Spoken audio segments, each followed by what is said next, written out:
This is Sneaker Gears. My name is Levi, and welcome to what potentially is the sneaker of the year. Last year, we didn't have a top 5 or top 10 video because of the pandemic, unfortunately.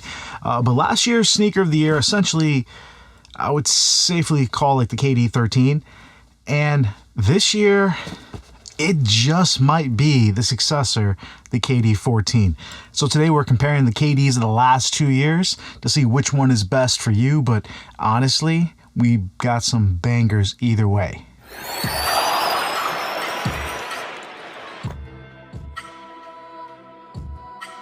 If this is your first time tuning into the channel, I just want to say thank you. Hopefully this video helps you out, as well as asking you to, if you want to support the channel, subscribe down below and check out the swag at the Sneaker Gears website if you guys want to do support channel and get some shirts and swag, whatever you guys want.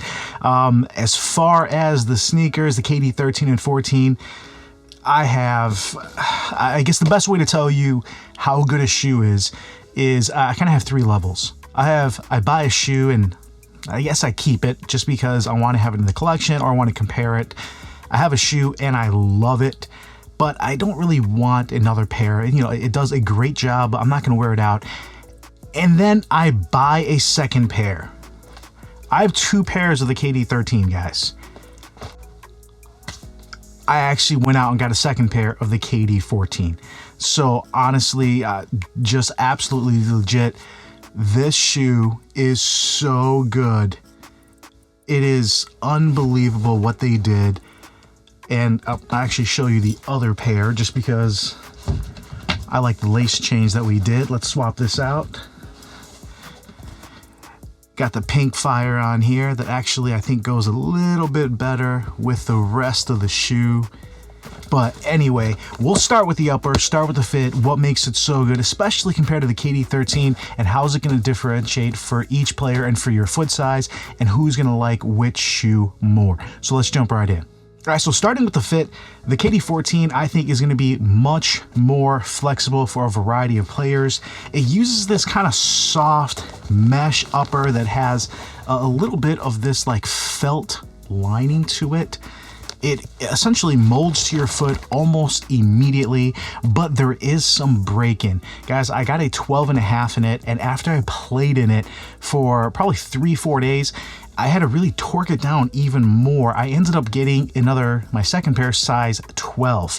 So just to give you an idea, the 12 is a little tight, but once it broke in, it was great. Now I'm usually a 12 wide and I have to do a 12.5, and in some shoes I have to do a 13. So this pair, I would recommend going true to size, and if you have a wide foot, just give it time to break in. I think you're going to be just fine. Lengthwise, it's more true to size. The KD13 ran tight. It was not only tight, but also had a very shallow toe box here. So if you had any kind of girth or you had a higher instep, maybe lower down your foot, this is a shoe that just ran snug. I actually did a 13 and a 12.5 in these. No way I can get a 12, like not even close. And I'm gonna see if, I don't know if you guys can tell just a little bit. I believe these are both 12.5s in both pairs, and if I line this up, you're gonna notice that that pair on the right to your left, I guess the KD13, is just a smidge longer. It's not me, it really is just a little bit longer. So not only does this run a little bit longer, so it's not true to size, but it's really narrow, so it's a weird fit.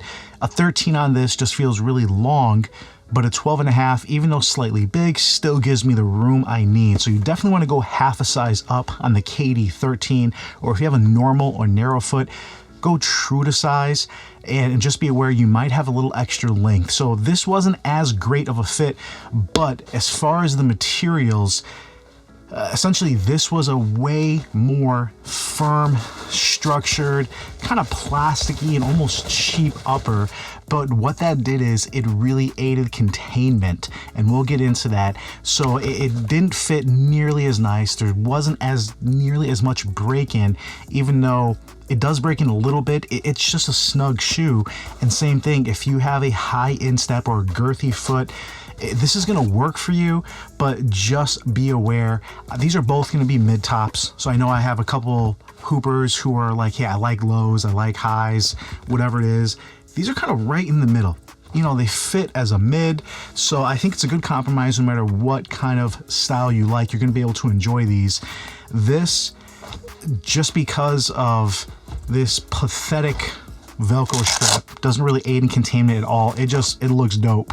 But open tongue, if you have a wide ankle, a high instep, a wide foot, this is just gonna fit so many players so much better. Now, it is sacrificing some of that support and containment, and we're gonna get into that, but I would say the KD14 for most players is going to fit better. But if you have a little bit more of a narrow foot or a slender foot, you're really gonna like the KD13, and it does help a little bit with the support. So let's get right into that. All right, so when we're talking about support, there's really 3 areas, and I try to say this in every video. It's gonna be how flat of a surface do you have? You know, is a shoe rocking? Is it stable laterally? How well does it contain your foot in the shoe as far as just drawing you back into the heel cup so you feel locked in? And then how is the actual lateral containment? So when you do a move, you feel like your foot is gonna stay in the footbed, as well as you feel confident the shoe is gonna move with you no matter how fast you are. So in those 3 areas, this shoe actually is quite flat. It works well, but it has a little bit of a roundness to it. I don't know if you guys can see that. So almost like a Kyrie, it plays a little bit quicker, which I like, but it does aid in where it's not as stable. There's 0 outrigger. Hopefully you guys can see it there. It's just completely flat and smooth. So it doesn't quite have the wide base or the structured base, but it plays nimble. It plays quick. But the materials really, really lock in you containment. This is probably one of the best supportive KDs ever. His line is not known for containment, and some of them are some of the worst ever. If you want to go back to like the KD11, or if, goodness, what else was there? The KD9 was pretty bad. So he has some really bad shoes as far as just support, because he usually doesn't like it. If you notice, KD actually has his shoe come off his own foot because it doesn't tie it that tight. This was almost like an anomaly, and these wingtips, which draw you back into the heel, do an amazing job where you feel just utterly locked in, combined with that mid top. The support on this, I think, was just an overall great compromise between feeling fast but still being quick to the ground. You just feel locked in, and support is easily better than the KD14, but I think the KD14 made some really good compromises. So the first thing the KD14 did right is add a beefier heel cup. This just does make you feel more locked in, even though it doesn't have those wings, even though it doesn't have as much of a structured upper. That itself really does feel confidence inspiring when you're playing.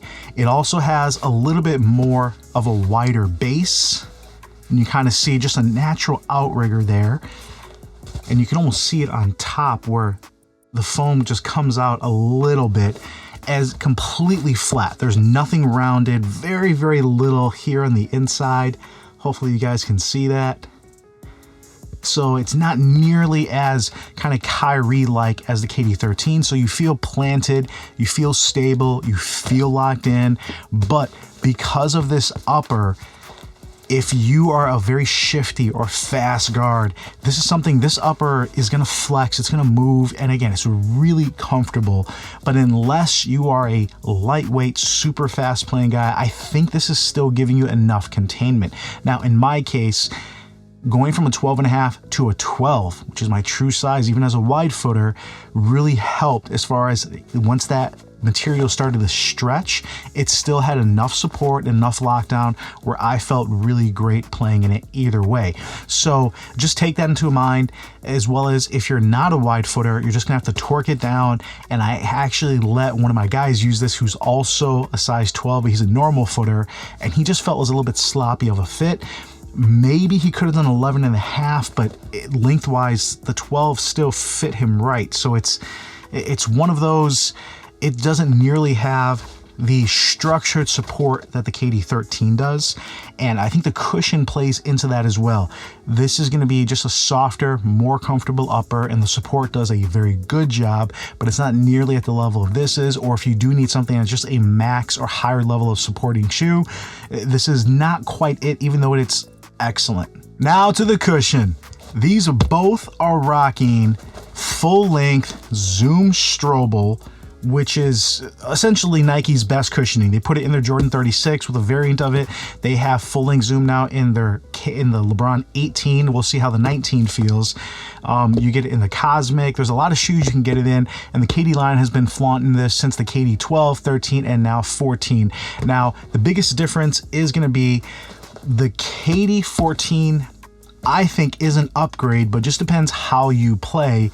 It is now using a full Cushlon carrier.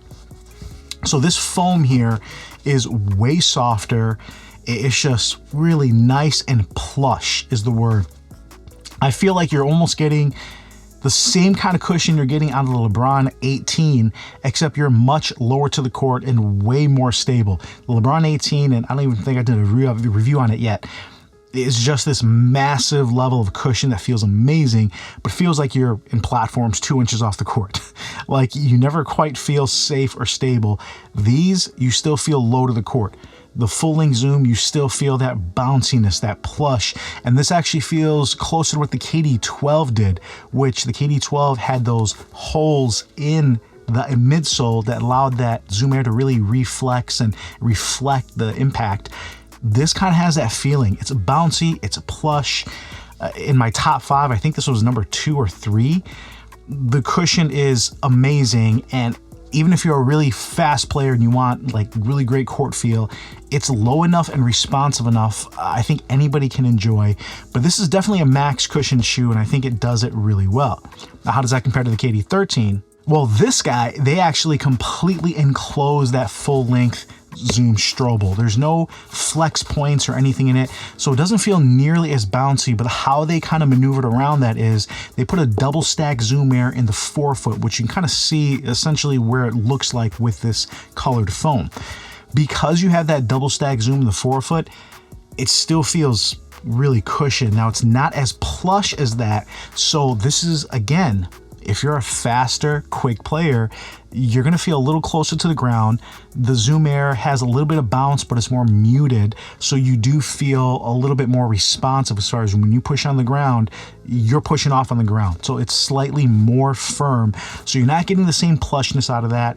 You're getting a little bit less bounce on this, but as far as that impact protection, because you have 2 Zoom stacks right in the forefoot, when you land, the impact protection is still excellent. So even if you're a big guy, if you're a big player, you're going to enjoy these. But if you're a faster, shiftier guard, I think this does a slightly better job while giving you a ton of cushion. Honestly, for full-length Zoom Strobel or just cushion setups, these are both amazing. Although they are different, I think it's just going to depend on what kind of player you are, which one you're going to enjoy more. But I think any player can put these on and just be amazed and really enjoy the run. All right, so now comes where these are both just stupid good. Guys, the traction. The traction on these is unbelievable. I mean, seriously, this actually pulled from the PG line, forgive me, where it had like those suction cups, and even the Why Not line. And this traction it just works. It just works. There's no squeaking. You don't have to really wipe any dust. It's phenomenal. And I was wondering, is this going to be better? Now, this they actually pulled from the LeBron 16, although it is improved. The rubber's a little bit deeper. I believe it's going to be a little bit more durable. It also has a little bit more of an edge to it. And this is going to give you some like biting squeaks. Now, wearing these ambi side to side, as far as just playing them and seeing how the traction was, I got just a little bit more bite with these. I mean, you're talking some of the best traction ever, and we'll throw that PG in line there with the Kobe 9. You have this, which also has influence a little bit going back to like the Jordan 28 kind of blade style traction. These are both phenomenal. This traction though, I will say, gets the cake only because I've actually had 2 commenters say, hey, let everyone know that this traction is dangerous. And what they were saying is, if you are not a quick enough player, this shoe is going to stop you on court, whether you're ready or not. So I think that speaks to the physical abilities or maybe lack of abilities for that player, but it is not going to be the shoe's fault as far as you falling or if you're on a slippery court. This is some of the best traction ever. This is Hall of Fame level. This is up there with the Currys, which I'm going to have to put next to because those actually don't have rubber and the compound is just phenomenal on any court. But yeah, this is amazing. This is right below it. I mean, it is so close, but I thought this was going to be better. I knew this was going to be good. I didn't know it was going to be that good. All right, so we went over fit, support, cushion, traction, and if you kept count at home, this wins every category except support. And this one wins support.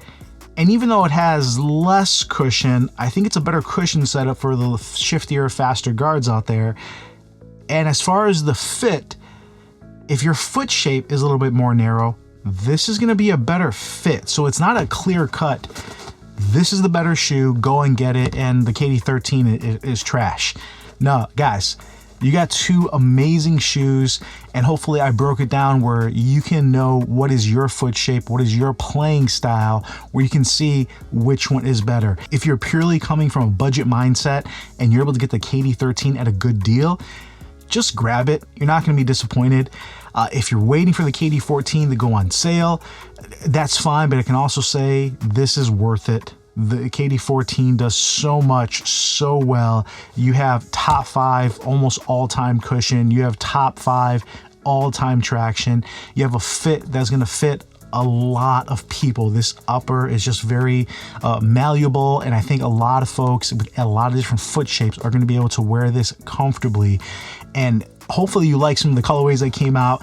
This one specifically I thought was just fire, and I think that lace swap makes a big difference, because the shoe does fade from like a pink to like an orange, and Nike just did a phenomenal job. And I love the strap. Strap is useless, by the way. It's not going to aid in support, but it looks dope.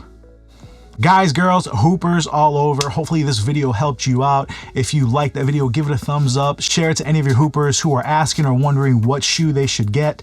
This is easily going to be in my top 5 personally, and it might just be shoe of the year. The KD14 is amazing. I hope I broke it down for you guys and you enjoyed the video. As always, I really appreciate you guys. This is Levi Sneaker Gears, and I will come at you later.